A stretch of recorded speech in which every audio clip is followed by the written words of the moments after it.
Sobat sehat, pernahkah Anda mendengar nasihat kalau mau ginjal sehat?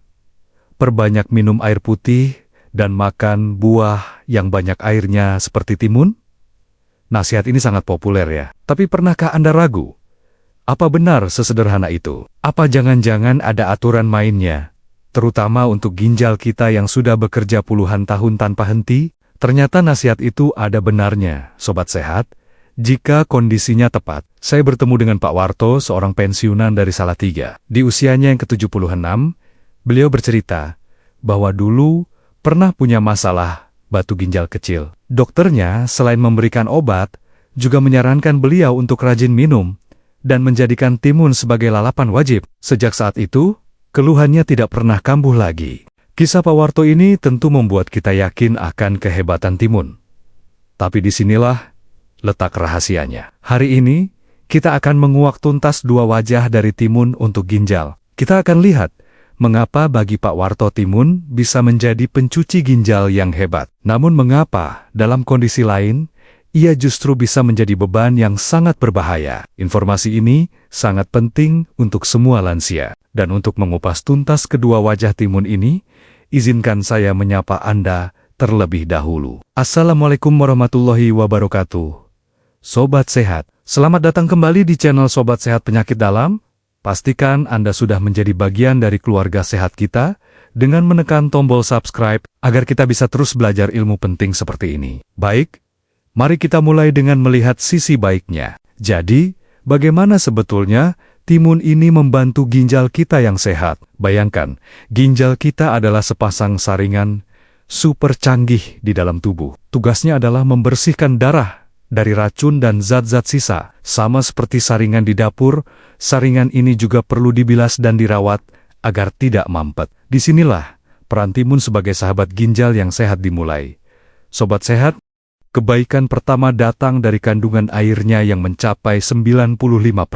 Mengonsumsi timun ibarat memberikan guyuran air ekstra bagi ginjal kita. Aliran cairan yang lancar ini akan membantu membilas dan membersihkan saringan ginjal dari tumpukan zat-zat sisa metabolisme. Proses pencucian alami inilah yang membantu menjaga ginjal tetap bersih dan berfungsi dengan optimal, mencegah penumpukan racun di dalam tubuh. Pencucian alami ini membawa kita pada kebaikan kedua, yaitu mencegah pembentukan batu ginjal, seperti yang dialami Pak Warto. Batu ginjal terbentuk ketika mineral-mineral seperti kalsium dan oksalat menumpuk dan mengkristal di dalam ginjal. Dengan aliran urin yang lancar berkat asupan cairan yang cukup dari timun, mineral-mineral ini tidak akan sempat mengendap dan akan langsung terbuang keluar sebelum sempat membentuk batu. Kebaikan ketiga adalah kemampuannya mengontrol tekanan darah. Tekanan darah tinggi adalah salah satu musuh utama yang bisa merusak saringan ginjal secara perlahan. Timun kaya akan mineral kalium yang bertugas menyeimbangkan garam dalam tubuh dan melemaskan pembuluh darah. Dengan tekanan darah yang lebih terkontrol, maka beban kerja dan tekanan pada suringgon-suringgen halus di dalam ginjal pun akan berkurang. Sekarang, mari kita lihat wajah kedua dari timun, yaitu sisi yang membebani. Zat kalium yang tadi kita puji sebagai pahlawan, bisa berubah menjadi penjahat jika ginjal kita sudah dalam kondisi rusak parah. Pada penderita gagal ginjal kronis stadium lanjut, saringan ginjalnya sudah tidak mampu lagi membuang kelebihan kalium. Akibatnya, kalium dari timun akan menumpuk di dalam darah dan menjadi racun bagi jantung. Kebaikan timun sebagai pelancar buang air kecil atau diuretik juga bisa menjadi bumerang. Bagi ginjal yang sehat, ini bagus. Tapi bagi lansia yang sudah minum obat diuretik dari dokter, atau yang memiliki kondisi jantung tertentu, efek diuretik tambahan dari timun bisa menyebabkan tubuh kehilangan terlalu banyak cairan dan elektrolit. Ini bisa memicu dehidrasi, kram, dan gangguan irama jantung yang berbahaya. Pembahasan soal ginjal tadi adalah inti dari topik kita. Namun, keajaiban timun tidak berhenti di situ saja. Ternyata, di balik kesegarannya, timun masih menyimpan banyak sekali manfaat rahasia lain yang jarang sekali dibahas, yang juga sangat penting untuk kesehatan para lansia secara menyeluruh. Mari kita intip sebentar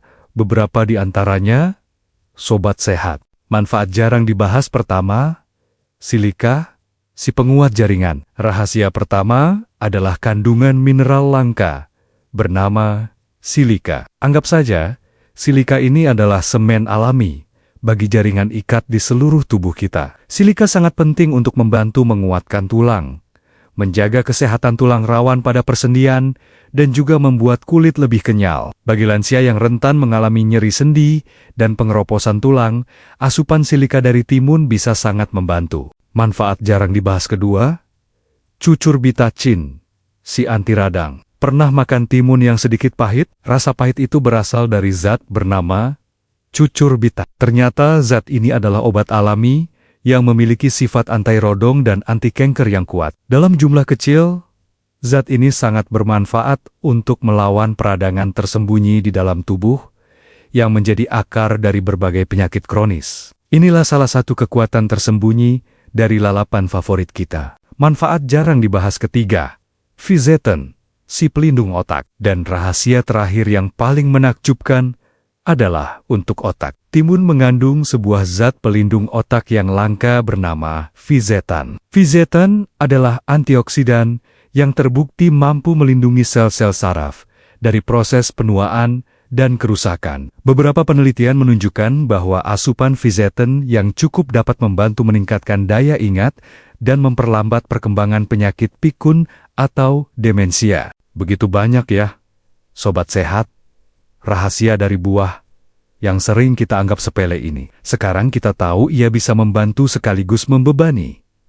Tapi, siapa saja yang harus paling waspada? Jadi, jangan kemana-mana, tekan dulu tombol subscribe dan nyalakan loncengnya. Karena setelah ini, kita akan bahas daftar lengkap pantangannya yang wajib Anda ketahui demi keamanan. Setelah memahami dua wajah timun, sekarang mari kita pertegas siapa saja yang harus sangat berhati-hati dan sebaiknya menjauhi timun. Bagi kelompok ini, timun bukan lagi sahabat yang menyegarkan, melainkan potensi musuh yang bisa memperburuk kondisi kesehatan. Mengenali apakah kita termasuk dalam kelompok ini adalah langkah paling bijaksana yang bisa kita lakukan. Pantangan pertama, penderita gagal ginjal kronis stadium lanjut. Ini adalah larangan paling utama dan tidak bisa ditawar. Jika sobat sehat sudah didiagnosis menderita penyakit ginjal kronis PGK stadium 4 atau 5, atau sedang menjalani cuci darah hemodialisis, maka Anda harus sangat membatasi atau bahkan menghindari total konsumsi timun. Kandungan kaliumnya yang tinggi adalah racun bagi tubuh Anda yang ginjalnya sudah tidak berfungsi. Pantangan kedua, pasien dengan pembatasan cairan ketat. Bagi sebagian pasien dengan kondisi gagal jantung atau gagal ginjal yang parah, dokter akan memberikan aturan pembatasan asupan cairan yang sangat ketat. Misalnya, hanya boleh minum 1 liter per hari, karena 95% isi timun adalah air. Memakannya sama saja dengan minum. Mengonsumsi timun bisa dengan mudah membuat Anda melebihi batas cairan yang dianjurkan dan menyebabkan penumpukan cairan berbahaya di tubuh. Pantangan ketiga, sedang minum obat peningkat kalium. Beberapa jenis obat tekanan darah, seperti dari golongan ACE inhibitor atau ARB, memiliki efek samping sedikit meningkatkan kadar kalium di dalam darah. Jika sobat sehat rutin mengonsumsi obat jenis ini, sebaiknya jangan makan timun dalam jumlah yang berlebihan setiap hari. Kombinasi antara obat dan makanan tinggi kalium bisa secara perlahan menumpuk kadar kalium hingga ke level yang berbahaya. Untuk menggambarkan betapa berbahayanya jika kita mengabaikan pantangan ginjal, mari kita simak kisah nyata dari Serang, Banten. Ibu Asih 69 tahun, menderita penyakit ginjal stadium 4 dan sangat disiplin dengan dietnya. Suatu hari saat cuaca sangat panas, beliau merasa sangat haus. Berpikir jus timun tanpa gula itu sehat dan menyegarkan, beliau pun meminum 2 gelas besar jus timun. Niatnya untuk mendinginkan badan, namun yang terjadi adalah petaka. Malam harinya, Ibu Asih merasa badannya sangat lemas. Dadanya terasa berat, dan jantungnya berdebar tidak karuan. Keluarganya panik dan segera membawanya ke UGD.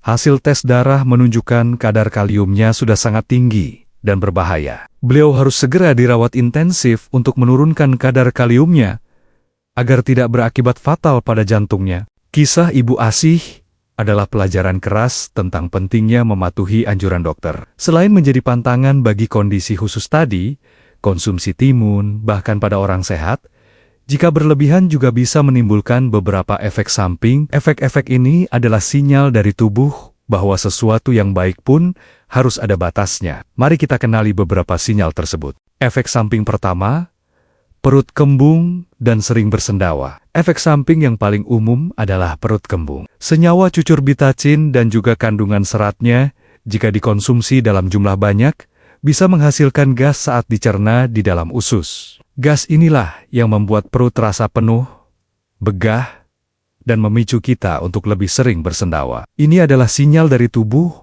bahwa porsi timun Anda mungkin sudah terlalu banyak untuk sistem pencernaan Anda. Efek samping kedua, sering buang air kecil di malam hari. Karena efek diuretiknya, mengonsumsi timun dalam jumlah banyak di sore atau malam hari bisa menjadi ide yang buruk. Ini akan membuat kita menjadi sering terbangun di tengah malam karena ingin buang air kecil. Tentu saja, hal ini akan sangat mengganggu kualitas tidur kita. Padahal, tidur yang nyenyak sangat penting untuk proses pemulihan dan kesehatan tubuh lansia secara keseluruhan. Efek samping ketiga, risiko keracunan pestisida. Ini adalah bahaya yang datang dari luar. Kulit timun adalah bagian yang paling banyak mengandung gizi, namun juga bagian yang paling rentan terpapar semprotan pestisida saat ditanam. Jika kita tidak mencuci timun dengan benar dan langsung memakannya bersama kulitnya, maka kita berisiko memasukkan zat-zat kimia berbahaya tersebut ke dalam tubuh yang dalam jangka panjang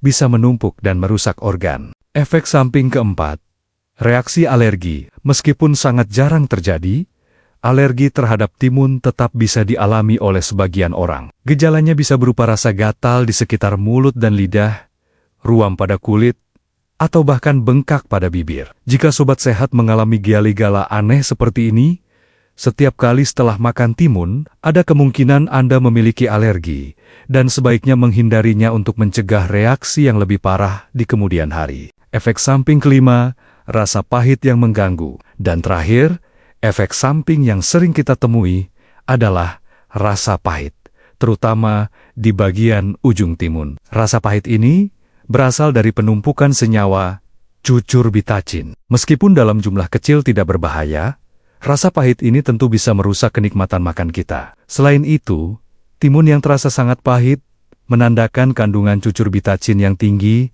yang lebih berisiko menyebabkan masalah pencernaan pada perut yang sensitif. Setelah mengetahui semua sisi mata uang dari timun, kini kita sampai pada bagian solusinya. Bagaimana cara kita mendapatkan semua manfaat kesegaran timun seperti Pak Warto, tanpa harus terjebak dalam bahaya, seperti yang dialami Ibu Asih? Jawabannya terletak pada cara kita memilih, membersihkan, dan mengonsumsinya dengan bijak. Mari kita simak bersama langkah-langkah amannya. Cara mengolah pertama, cuci bersih dengan sempurna. Langkah pertama dan paling wajib adalah mencuci timun dengan benar untuk menghilangkan pestisida, kotoran, dan lapisan lilin yang mungkin ada. Cara terbaik adalah dengan mencucinya di bawah air mengalir sambil digosok perlahan menggunakan sikat khusus sayuran. Anda juga bisa merendamnya sebentar dalam air yang diberi sedikit cuka, apel, atau soda kue, lalu bilas hingga bersih. Ini sangat penting, terutama jika Anda akan memakannya bersama kulitnya.